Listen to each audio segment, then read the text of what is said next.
How did Grierson's raid impact the siege of Vicksburg? Imagine a daring cavalry charge that stretches over 600 miles through enemy territory, disrupting the enemy's plans and forcing them to split their focus. That's exactly what Grierson's raid was. Conducted from April 17 to May 2, 1863, about 1,700 Union cavalry soldiers, led by Colonel Benjamin H. Grierson, set out on a bold mission. Their goal was to create chaos behind Confederate lines in Mississippi. They destroyed railroads, telegraph lines, supply depots, and captured horses, weapons, and prisoners along the way. This destruction made it harder for the Confederates to move supplies and communicate effectively.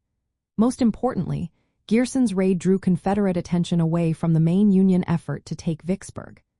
Confederate Lieutenant General John C. Pemberton had limited cavalry and couldn't stop Grierson's forces from penetrating deep into Mississippi.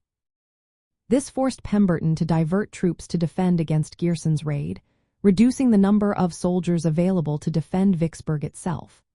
This was a key part of General Ulysses S. Grant's larger plan to isolate Vicksburg by cutting off its supply lines and communication routes.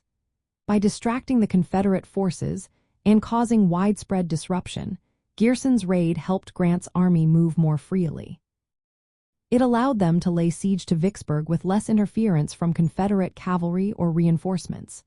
The raid's impact was significant. It kept Confederate forces busy fighting fires elsewhere, which meant fewer troops defending the city. It also damaged critical transportation and communication infrastructure, weakening the Confederates' ability to respond quickly. The capture of prisoners, horses, and supplies further drained their resources. All of this combined to make the siege easier for Union forces. Grierson's raid was a clever move that helped turn the tide in the Western theater of the Civil War.